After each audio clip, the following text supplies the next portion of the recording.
Hello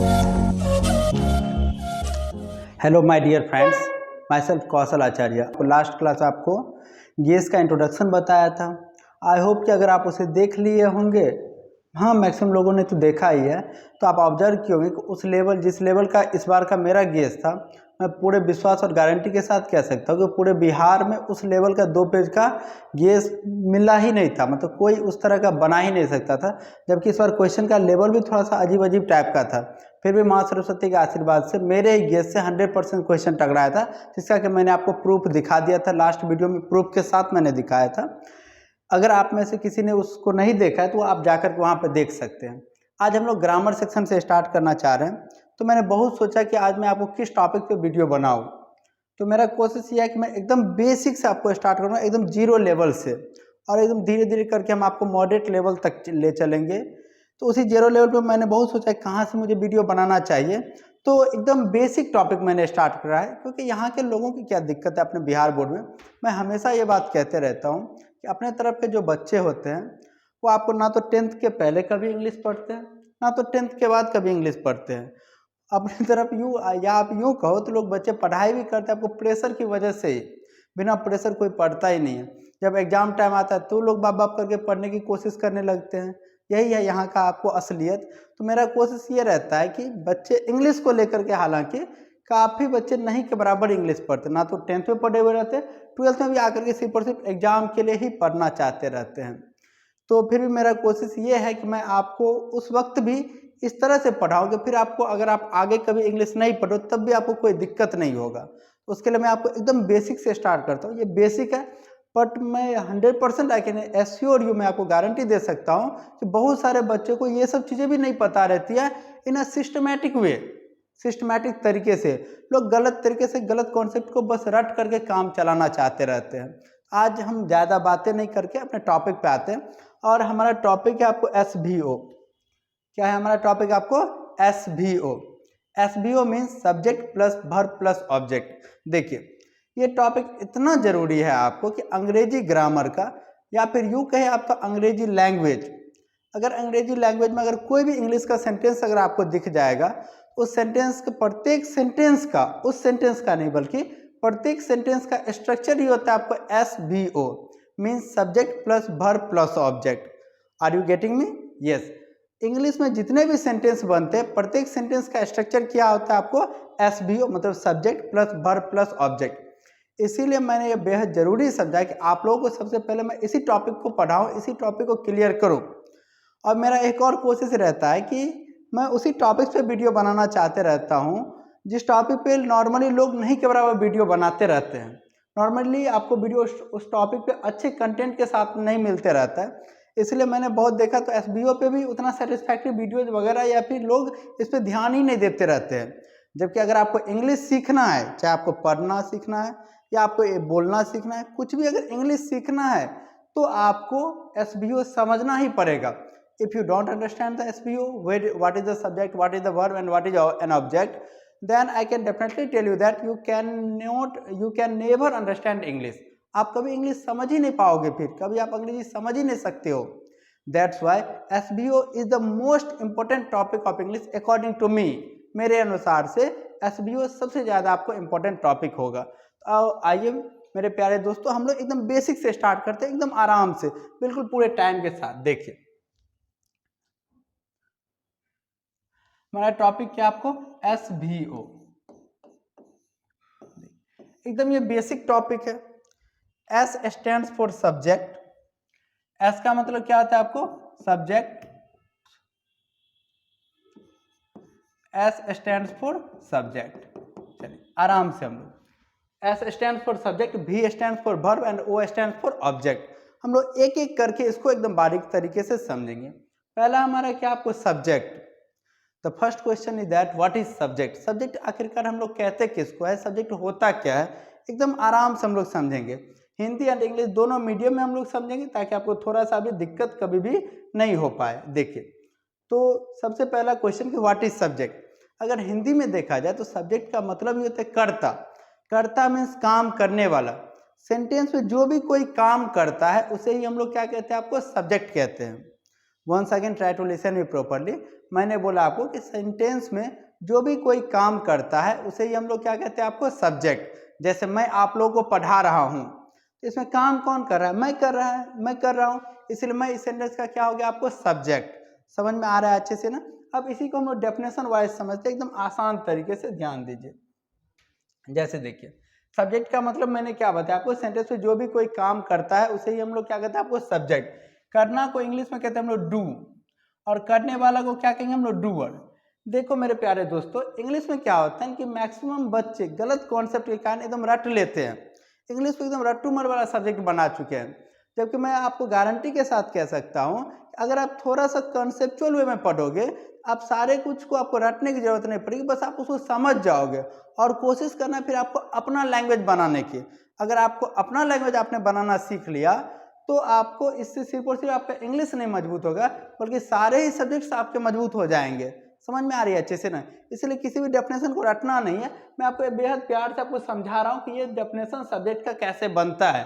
सबसे पहले आपको वो देखना है। क्या बताया मैंने आपको? करना को क्या कहते हैं हम लोग डू, और करने वाले को क्या कहेंगे आपको डूअर। जैसे देखो पढ़ाना का मतलब होता है टीच, और पढ़ाने वाले को हम लोग क्या कहते हैं आपको teacher. In the same way, बिल्कुल उसी तरह से करना को हम लोग क्या कहेंगे आपको डू, और करने वाले को क्या कहेंगे हम लोग डूअर। समझ में आ रहा है अच्छे से ना?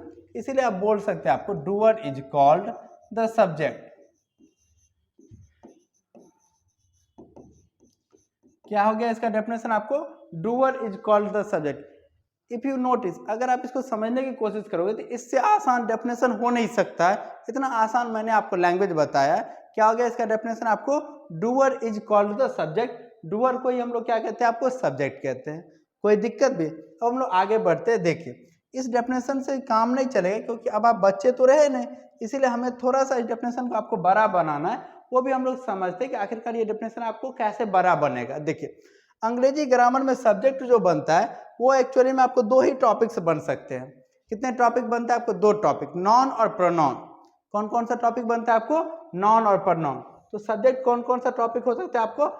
आइदर नॉन और प्रोनाउन, या तो नॉन सब्जेक्ट हो सकता है या फिर आपको कौन सब्जेक्ट हो सकता है आपको? प्रोनाउन। यही दो टॉपिक आपको अंग्रेजी ग्रामर में सब्जेक्ट बनता है नॉर्मली। तो अगर अब आपसे पूछता है कि व्हाट इज सब्जेक्ट, सब्जेक्ट किसे कहते हैं, तो आप क्या बताना? जब कोई नॉन या प्रोनाउन, लिसन मी अगेन, जब कोई नॉन या प्रोनाउन किसी सेंटेंस में, जब कोई नॉन या प्रोनाउन किसी सेंटेंस में कोई काम करता है तो उसी नॉन और प्रोनाउन को हम लोग उस सेंटेंस का क्या कहते हैं आपको? सब्जेक्ट। क्या बताया मैंने आपको कि जब कोई नॉन या प्रोनाउन किसी सेंटेंस में कोई काम करता है तो उसी नॉन या प्रोनाउन को हम लोग उस सेंटेंस का सब्जेक्ट कहते हैं। अब तो एकदम आपको आसान तरीके से आई होप कि समझ में आ रही होगी, एकदम आसानी से समझना है। जब कोई नॉन या प्रोनाउन किसी सेंटेंस में कोई काम करता है तो उसे ही हम लोग क्या कहते हैं आपको? उस सेंटेंस का सब्जेक्ट। अब हम इसी को लैंग्वेज बनाते हैं, एकदम प्लेन, एकदम आसान लैंग्वेज। देखिए आप कह सकते हैं इसे, when a noun or pronoun, when a noun or pronoun denotes any action in a sentence,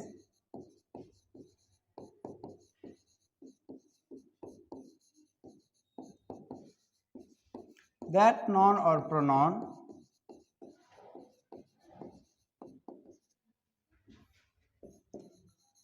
is called the subject